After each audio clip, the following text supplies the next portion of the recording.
Hello and welcome to Mark Chatterton's Rock Files YouTube channel. Today we are going to be discussing an iconic rock music venue in London, which sadly is no more. That venue was the Rainbow Theatre in Finsbury Park, which was one of the main music venues in London for much of the 1970s and part of the 1980s, before it had to close down. Today I would like to welcome onto the programme Rick Burton, who was stage manager at the Rainbow from 1977 until it closed in 1982. Rick now runs the Rainbow History website and a Facebook group where he has a vast collection of tickets, posters and other memorabilia and plenty of stories from working with some of the big names in rock music from that period. So a warm welcome to you, Rick. Mark, nice to talk to you. Okay. Can I just sort of say something? I wasn't stage manager for the whole of the time. Right, okay, yeah. I wasn't sure about that. Basically the final year or so I was stage manager. Yeah. Okay. So you were sort of asked to join about the end of 1976 or sometime about that time.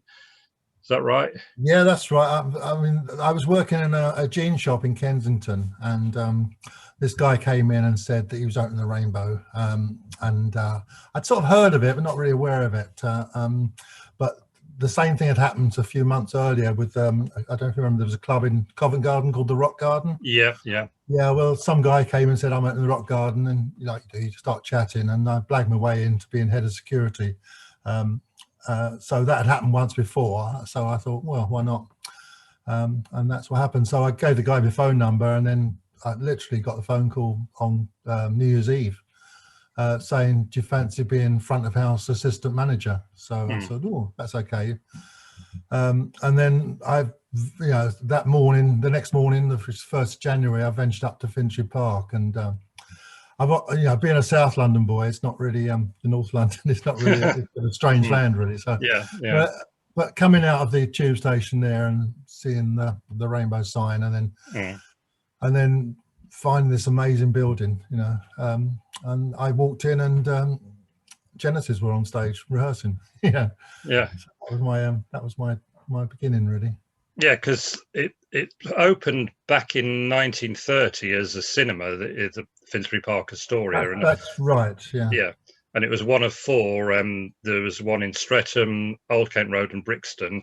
And I think Brixton's the only one still going as a music venue as Brixton Academy. Yeah.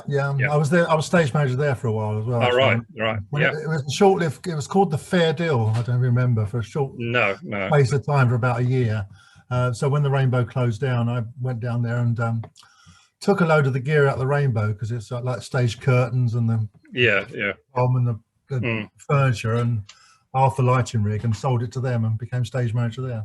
All right. Things were a lot easier in those days. Yeah, sure. Because for anyone who never went to the Rainbow, inside you went in and there was this big fountain and a pool, and the architecture was quite sort of Middle East, if you like. Yeah, that was the thing about the Astorias. They were built as like, it started in America, actually. A guy called Epstein hit on the idea of these atmospheric cinemas, where you basically, they put these cinemas in towns with relatively poor people, and basically blew their minds, really. They came into these fantasy lands. And the Rainbow was the fourth one, so they got more elaborate as they were. They were all four of them were built in a space of a year, which is incredible, really, if you think about it, all the brickwork and everything. But the Rainbow being the last one, it was called the Finsbury Park Astoria then, or it's called the Paramount Astoria. It was done by Paramount. And as I said, they got more and more. And the idea of this was an antediluvian palace, basically. So you walked into the foyer, and the foyer had a huge dome cupola ceiling, a fountain with goldfish in, and friezes on the wall, and Moorish lights. And then you walked in through a Spanish court upstairs, and then you came into the auditorium, and there was either side of the stage, for those who have been there, they're quite aware of it, but there's two Moorish villages, sham villages each side, and the proscenium arch in the middle, and twinkling stars and cloud effects in the ceiling, and the organ used to come up from the pit, and it was quite amazing, really. And so the original lighting panel, which used to be on stage right, had literally switches saying clouds, stars, and you could go through. And so it was just a fantasy land, really, basically. Yeah, yeah. And it was a variety theatre. So they start off right at the beginning, having shows. So you come in and you'd have a meal in the cafeteria upstairs. First of all, you go in, you see the organ, listen to the organ, and then there will be a live show, variety show. Maybe they'd have like maybe 6 acts a night, and in between that they'd have a film. Yeah. So it was a whole evening's entertainment, really. Yeah, because I've got an album cover here from Wishbone Ash, which I don't know if you can see very well, but that sort of based, I think, on the Rainbow. I don't know if that looks... that is more like looking. I think that's more the Brixton, actually. Brixton one, yeah. The Brixton, the proscenium is basically the top of the proscenium is based on the Rialto Bridge in Venice. I think that's Brixton, actually. But there is an album by Focus called Live at the Rainbow. Yeah, which the sleeve is open out sleeve. Which is unfortunately I've only got the CD, but I did have the vinyl. I remember it opened up and it sort of gave the impression of what the Rainbow was like. But but it was a very sort of iconic venue when you went in. I first went in 1979, but it actually opened as the Rainbow in 1971. But before that, they were had concerts like the Beatles had a Christmas season there, I think 1963 to 4, and various other people played. Jimi Hendrix played apparently, and that's right. First incident where he burnt his guitar, I think. That's correct. He was on the same bill with the Walker Brothers, Cat Stevens, and Engelbert Humperdinck, believe it or not. Mismatch, yeah. And it was the first time he burnt his guitar, and so who was it? Can you remember who was it who actually took over to make it into the Rainbow? As a consortium or something. That's right. It was a consortium called Sundancer. Basically, it was run by a guy called John Morris, who had worked on the Woodstock Festival and also had worked at the Fillmore East in New York. So basically, his idea was to take the idea and bring it over to London, because there wasn't really that vibe. 1970s are coming out the crazy 60s. So basically, his idea was to run it like the Fillmore, where you'd have 2 shows a day. So there'd be a 6:30 show and a 9 o'clock show, and he'd bring over a lot of American acts. And he ran that for just over a year, and basically that survived really until Frank Zappa concert. Really, that was the end. Yeah, I was going to mention that, because that was where he was famously pushed off the stage by a jealous fan and ended up in really seriously badly. He actually smashed his throat on the wall of the orchestra pit and was thrown into the orchestra, and he broke various bones, and he couldn't sing and talk. He was in a wheelchair for a year. But that was the first show on I think it was on the 10th. It was his first show. So there's people queuing for the second show, and the rumor got out that he'd been killed. So people were like, that was the end of Zappa. But that was sort of the start of it. And they had to run 2 shows a day to actually pay for it. Because, advertising wasn't there and things like that. So that was the beginning of the end, and it lasted a few more months before it closed down. Yeah, because it closed down in 1972 for a few months, wasn't it? That's right. Yeah. Yeah, and then it reopened, I think, with Deep Purple or something. Yeah. That's right. Yeah. It opened up. In June of 72 with Deep Purple. Yeah. Supported by Silverhead. But by then they'd filled in the orchestra pit, I understand. No. No. They built a sort of substage on top of it. Whether the actual orchestra pit was built over, I don't really know the answer to that, Richard. But they did have a big chamfered front. If you look at the cover of the Deep Purple album Live in Japan. Yeah, that's right. They're on that. That is the Rainbow, and you'll see there's like a chamfered front. And it's got a rainbow logo on it, so that survived for a while. Yeah. So getting on to you working there, what actually did you do first of all as assistant stage manager? What were your duties? Assistant stage manager. Well, I have to say one thing. Working at the Rainbow was no one ever told you what to do, to believe it or not. Yeah. So literally, it was like you are assistant front of house manager, so you look after. So I think the first jobs we had were interviewing usherettes, you know, which was as boring as hell. Yeah. And I think after about 6 interviews, we were getting them to tear up phone directories and asking if they can handle guns and things. It was very very lax, let's just say. But Yeah. so it was that, and I also got into to doing the forthcoming events advertising, because obviously outside you had the posters of what's coming, and you had like cases. So I used to design like mock posters really of what's coming, and do the chalkboard for the box office, because there was all different scenes that, you know, it wasn't one big harmonious family. There was like the stage crew, and there was the box office, and there was various little businesses going upstairs, and people living there, and it was very, very laid back, let's say. Yeah. Yeah. I mean, there was a party in the box office every day, to put it Yes. Yeah. But yeah, so I did that I was sort of front of house for about a year, and gradually realized that most of the fun was actually on stage. So I'd started volunteering to do spotlight work. So I can remember the first show I ever did was Max Bygraves. So I used to do follow spot for a while, and really started hanging out more with the stage crew, to be honest. And then the lighting guy left, so I said, well, I'll do that, you know.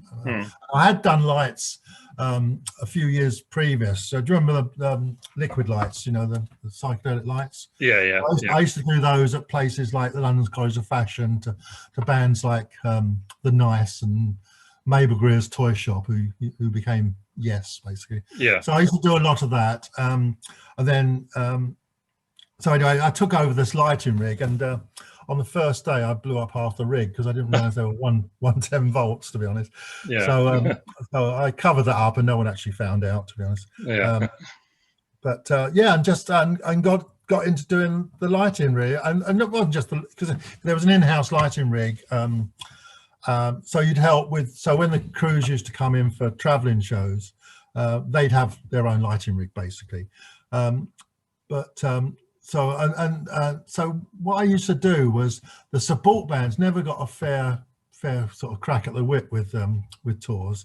So they'd get maybe a dozen lights on the front truss, because they'd save the lights for the main band. So I used to say to the support bands, I've got a lighting rig here. Do you want me to, you know, do you a light show? So I got to do the lights for a lot of bands like the Police, the Human League, and when they were support bands. So that was quite. In fact, the first band I ever did the lights for were the Police, and they were a 4-piece then. They had so I did that, and actually got very good at, you know, busking doing the lights. So and then there was that other shows like reggae shows never brought lights, so I used to light all those. So I did that. That's what. And then you'd help the crews with rigging the trusses, their trusses. So you'd get up on the grid and help them with the rigging, was hanging the trusses, and follow spots. Of course, we had 4 Super Troopers at the back of the auditorium. So I had a crew of 4 people. Well, there was a crew of about 10 people, but I used to run it with some of the lighting crew and brought in people. So, you know, got to do follow spot really well. You know, when you do them every night, you do get really good at it. You know, so I used to get phone calls from large bands if they were doing Wembley or something like that. They'd say, you know, can you come do a follow spot? So I did like the Who at Wembley and Barry Manilow, and just loads of large acts where you'd be called in. Because then there were the follow spots with the old carbon arc ones. It wasn't just a question of push off. You had to know how to do carbon arc follow spots, really. But yeah, so yeah, that was it. So and then I was the lighting crew for a few years, and then towards the end, the stage manager left, and I became stage manager. So what do you have? Just was that involved in making sure the band's on stage on time and things like that, or anything else? Well, basically, you'd be informed of who was going to, appear next or coming up. Then you'd receive a rider, and then the rider was basically what the bands wanted, and it was everything from their catering requirements to stage requirements, whether they wanted a piano.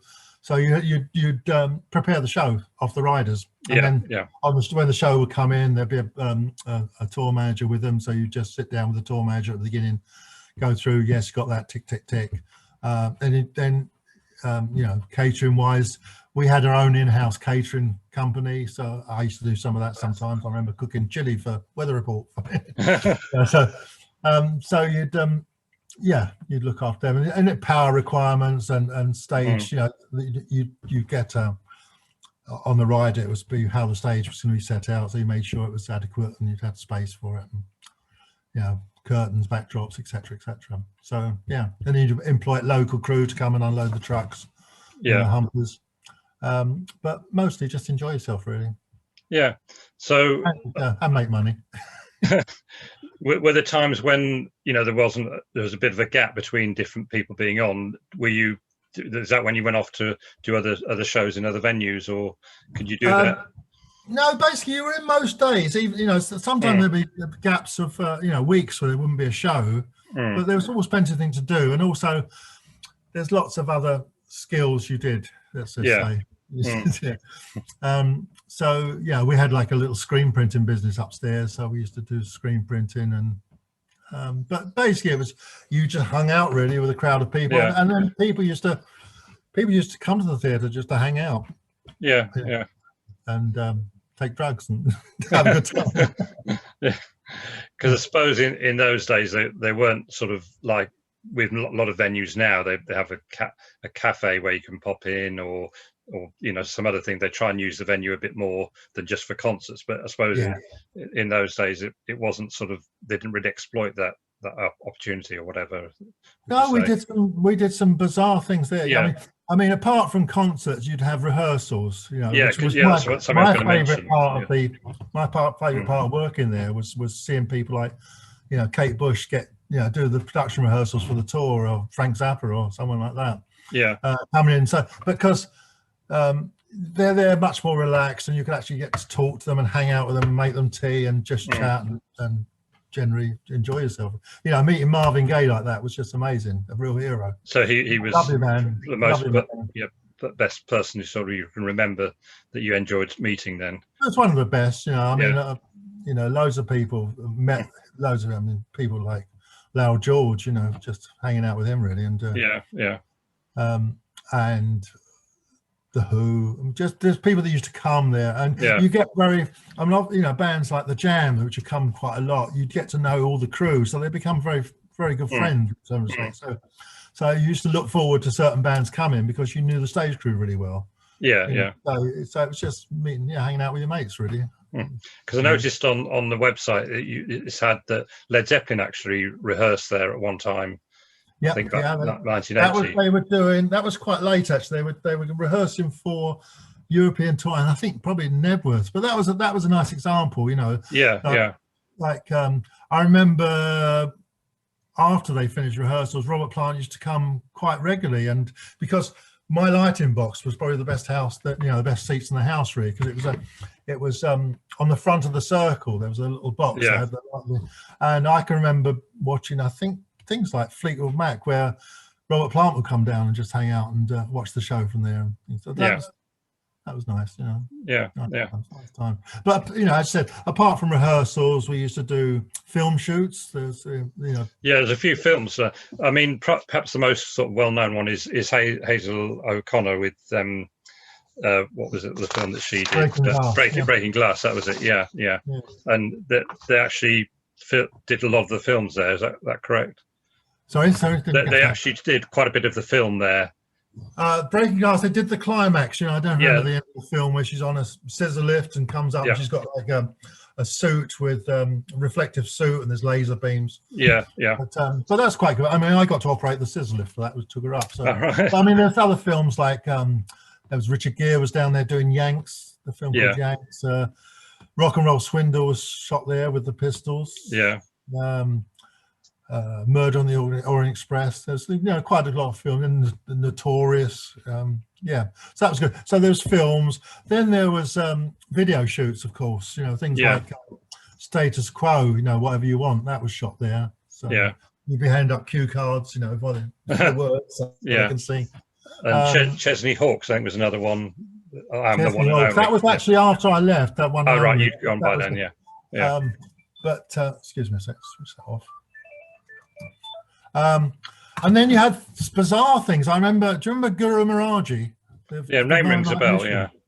Well, it was his birthday. Yeah, we did the thing. It was his birthday, and they said, "Oh, we want to hire it out because he might come over to Britain." So all these Divine Light people come in, and built an altar on the stage, a big throne, and everything like that. They were there for about a week, I think, doing that.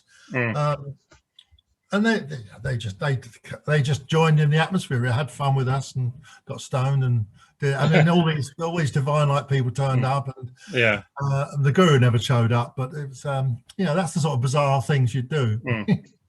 Because I remember reading on your website that they actually had a circus there back in 1971 complete with tigers and lions and bears and things. I don't know how they managed to do that, but presumably it was all done on the stage. They didn't do it in the middle of the auditorium. No, the stage was reinforced for that, actually. Underneath the stage, I remember there's huge steel pillars that was put in for that because the elephants obviously have. Oh, the elephants as well. All the most of the animals were sort of billeted at the other side of Finsbury Park, so like the elephants there and stallions and things like that. And there was the amazing sight that every day there was a procession through Finsbury Park with the elephants and everything like that. But they had like alligators, and I mean, I've often inquired where all these animals were put. There was tigers and stallions and elephants, and God knows where they went. I mean, they must have had like pens outside in Iselden Road behind. But that was done, and the bizarre thing about that was that although they had a circus going on, they had the Joe's lights, because when John Morris opened it, he brought over the lighting crew who did the moving lights and the psychedelic lights and everything on the film. So Joe's lights, and they did every show, and they also did the circus. So that must have been bizarre to have sort of elephants driving about with liquid lights. Because they've recorded quite a few live albums over the years. I mean, we've mentioned Focus at the Rainbow, but are there any ones that you can remember being in part of that was recorded? Bob Marley, of course. I mean, Bob Marley. I mean, that was an amazing series of concerts. He was booked to do 6 concerts, and he did 4 actually. They cancelled off 2 because he was in a real bad way then. He had his foot. I don't know if you remember. On that tour, he busted open his foot in Paris playing football. And he had every night his shoes used to fill with blood while he was performing. I mean, if you watch that film, the pain that he's in, you can see it. When he's singing. But that was an amazing live recording. But there's loads. I mean, just going back to Van Morrison, Too Late, Stop Now. Because that was someone said it was about one of the best top 5 concerts ever recorded. That was voted, NME or someone did that. And it was the famous Eric Clapton one where Pete Townsend got him back after he'd got over his heroin addiction. He played, a sort of comeback concert, and that was recorded, wasn't it? I think as well. There's if you look on the website, there's loads. There's like Kevin Ayers' famous June concert. There's an early one when it was still the Astoria was the Otis Redding live in Europe. If you listen to that live album, it's amazing. It really is.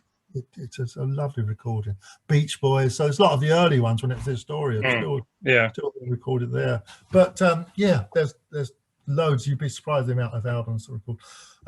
Little Feat, Waiting for Columbus. That was an incredible 4 nights. That was. With these concerts, did they always sell out, or were some that sort of didn't sort of fill the auditorium at all? Many times you'd get the nod from the promoter, comp out some tickets, and you'd be on your phone to your mates. Do you want to come and see the Clash? You want to come and see the Clash? And you have loads of people down there. I mean, there was loads of scams going on. I mean, I remember when the seats came out the first time. Yeah, because that was quite unusual to have standing at gigs, wasn't it? When it came out towards the end, the last year, that was a bit of a nail in the coffin as well for the theatre, really, because we lost all the Kudos concerts, which was, you know, and not say Kudos, things like Dolly Parton would never perform standing up, you know. No. Living Ooch and Don, you know. But what happened? We took the seats out and we had to put them back in, and we had this brilliant brainwave of. If we closed the seats just a little bit, we could actually put an extra row in. So no one ever knew this, but we had a whole row of seats which were never for sale. So they were for our friends, you know. So yeah, no one ever knew. None of the promoters or anyone. I shouldn't have said it actually, but yeah. But there was loads of little scams like that went on, which all part and parcel. I was going to ask, were there any sort of serious bad incidents where, you know, there was a lot of trouble or anything like that, or did it usually go quite smoothly, gigs? I suppose the worst one we had time was Black Uhuru concert where someone was stabbed to death, you know. Really? Was, yeah that was probably the bad one, but no, it was I'll tell you something. Since I found out doing this doing the Facebook page, where I got like a community of people that used to go quite regularly. And it's nice, and we correspond all the time. So when I put up, you know, on this day, you know, like today I was putting 40 years ago today, Rainbow played there, you know, so Richie Blackmore's Rainbow, So when I'm doing this, we talked to me, and what I found out was that there was a whole lot of people who used to come regularly to the concerts that never paid. Yeah, they just knew how to get in there, and okay, the theatre held 3,000 people, but I should imagine most nights there was at least another 200 or 300 people in there that used to come regularly, never paid. Yeah, you know, and just knew how to get in. So you could just stand at the back, could you? And so you didn't really matter. Take an empty seat, you'd hang, you know, you'd use your skill. I mean, people got into the, like, as I was speaking about the villages either side of the stage. Yeah. But there's people that said, "Oh, I got in there. I got up in the village and I watched you know, a band, whatever it was. I watched, you know, someone out from there, you know, the Who or whatever." Yeah. Which is amazing, really. You know. Because I think looking at the website, that virtually every well-known band played there sometime in the 70s or early 80s, apart from the Rolling Stones. They didn't come at all. Can you remember? The Stones played there a few times in the 60s. They did. Yeah, the 60s. What happened? Yeah. You had these things called package shows. I mean, you were talking about the Jimi Hendrix one. Yeah. Where basically they used to come and do package tours where they do like 40 nights back to back. One night stands, 2 shows a day, going around the country. So the Stones played there, you know, and there's famous stories. They were late for their show because they were at Catford. They went to see Chuck Berry. Oh, right, they couldn't get back in time, so they were late for their show. But yeah, the Stones played there a few times. Yeah, okay, yeah. But yeah, I meant really in the 70s, but yeah, I forgot that you had them in different groups, obviously in the 60s as well. So what would you say would be your standout gig that you were there for? Can you say that? Well, a lot of people ask me that. It's just, but it's very hard to explain. Yeah, or personally, several, I would say ones that stick out. I mean, apart from Bob Marley and Fleetwood Mac and things like that, I would say out of my personal favourites would be Boss Skaggs. Yeah, it was just an unbelievable. It was just after the Silk Degrees album, and it was just 2 nights of just fantastic concerts. I'm just there was even a wedding on stage. But I would say Southside joining the Ashley Dukes when they supported Graham Parker. They were just amazing. They came back a few weeks later and they had a headline show, and they brought Ronnie Spector over to sing with them, which was nice. That was a good one. I mean, there's too many to mention, as they say. But there was a few. I mean, I like people like John Otway. John Otway always put a good show. Oh yeah. You know, when most people unload a truck, I remember they was throwing slide guitars onto the stage. You know, John Otway was. If you ever seen him live, completely bonkers. But they were great shows. I mean, lots of that. Marvin Gaye, of course. Yeah, brilliant. yeah. But yeah, no, too many to mention, as I say. Yeah, but sadly, it all ended. I think Elvis Costello was the final gig at Christmas 1981, and then it went bust, I presume, and you sort of lost your job. Yeah, I did lose my job. I mean, it went bust, but basically the owners of it at that time basically got bored with it. I think they were very, I mean, the people that owned it when I was there was an accountant and just some guys that were into business really, and they were there for when it first opened in '77. They were there for approximately, you'd see a lot of them for about a year, but after that you'd never see them really. Yeah, and I think they knew it. I mean, between you and me and everyone else watching this, I think they knew they were going to close it down, and that went into liquidation. You see, we'd had a very successful year. I mean, because I got into the history of the building quite a lot, and it started off. I mean, I don't know if you're aware of it. They've got fly bars, and do you know what fly bars are? Where the scenery is hung from, and there's a counter. Oh, right, yeah. So you'd have a series of ropes along parallel on the stage, and you'd pull the ropes down, and a bar would come down, and you'd hang the scenery on it, and then you'd have the stage weights, as they called, which you put in the cradle, which would counterweight it. So you could actually lift scenery up. You could lift the scenery up very easily. And on the top of the gallery there, where all the weights would end up, the fly crew, and this is quite normal in theatre apparently, had written on bricks all the old stage shows. So there was like the Beatles Christmas show set 66, there's the Who and people like that. And I saw this and it just brought home the history of it. So I started collecting memorabilia then. And then about 1980, I think it was, we realized that because the theatre opened in 1930, it was its 50th year anniversary. And we started producing little free magazines, programs, which you put on the seats, where we paid by the advertising. Yeah. We had a free magazine, and it was copying a thing that John Morris used to do when the Rainbow first opened. And then I was in the backstage office one day, and the phone rang, and I picked it up, and it says, "Oh, hi, I'm so-and-so, I'm from the marketing department of Levi Strauss, and we're looking at sponsorship within rock and roll." And with my sharp brains, I said, "Oh, well, actually, the Rainbow is 50 years old next year, and we're planning a series of stuff." And they took the hook, and they bit it, and they ended up sponsoring a week of shows, and then a show on the actual anniversary, the 30th September with Elvis Costello, and a box set album, so there was no CDs then of band, and an exhibition at the front, and a sort of glossy program. And so I managed to do an exhibition on the history of the venue at the front of house, and we had smash guitars and posters and things like that. And we had a little Levi thing, and it's so funny because we said, "Okay, we want some backing for all the panels. Can you send us some denim?" Yeah.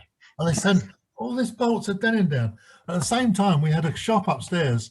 A friend of mine made clothes, so we said, so he took all the denim and made jeans. I mean, part and parcel of things you get up to. Although that was there. But a guy called Ray Brown, and he now still makes clothes for Lady Gaga, and there's half his clothes are in hard rock cafes all around the world. All right. But he was he still is amazing clothes maker. I was going to ask you, with all your memorabilia and doing the website and the Facebook page, are you ever going to do a book about the Rainbow maybe one day? No, it's the lame dog story of me, I suppose. It's something I planned. I don't think I could write the whole book by myself. I'd need someone to help me. So I've had a few people along the lines that have been interested, but nothing's ever come to fruition. And it'd be a shame because I'm not getting younger. I'm 70 years old now. So my great fear that when I go, everything will stop really. So I'd love someone to take over from me, to be honest. Anyone out there in YouTube land listening, probably write a book and take over everything when I go. Look, come along, get in touch. Really good. So gradually over the years after 82, it sort of was in different people's hands, and then going back to today, it's now a church owned by a sort of Pentecostal group, I think. It's owned by the Universal Church of the Kingdom of God, which is a Brazilian church. Yeah. Church. Yeah. But when it went broke, we went into. Well, we had UFO in there rehearsing. I remember this was beginning of '82, and we just got a phone call saying next week when UFO finished, we're going into liquidation and bye bye. No redundancy. Yeah. So I went and saw the stage manager. I said, look, I told him what's happening, and I said, have you paid for rehearsals yet? And he said no. So I said, great, can you pay me in cash? So they paid me in cash, and I divvied it out to all the crew that were there, and then it went broke. And then it was things that happened in that time. In the 80s, you just went from one job to the other. You never had an interview. And I went down to Brixton to the what's it called now? What's it called? The Brixton Academy now, isn't it? Academy, yeah. There. So I took the stage curtains, the mains, backstage furniture, and half of the lighting rig I took down there. And people, the guy who ran the bars opened a club down in Deptford. Yeah. And things went down there. So what happened? It actually was empty for a while, and then a small church called the Rainbow somewhere or other had a church there, and then the Elam Pentecostal, and then it was squatted by, do you remember Crass, the band Crass? Yeah. So they were going to hold a concert there, but they squatted it. A lot of the stuff was torn out then, like a lot of the lovely Art Deco lights were nicked and sold and things like that. And then it was dark, and then other people took it over, and there was a recording studio there, and there was loads of things. And then the church took it over, and they have done an amazing job refurbishing it, because it's the auditorium and the foyer are almost back to where it was. Beautifully. I mean, they've ruined the foyer in some respects. They've built offices and different sort of worshipping areas and things like that. Yeah. But the auditorium, apart from having floodlights over the whole thing now, is really beautifully restored. Apart from the stage, you could never run rock and roll shows there again, because the stage, where all, as I said, the fly bars and everything like that was all ripped out, and they built apartments above the stage, and all the dressing rooms are apartments now and things like that. So there's just a small altar there. So and the altar pet's gone and things like that. But the good thing is that it's not a car park, which it could have easily been. It could have been demolished, couldn't it? Yeah.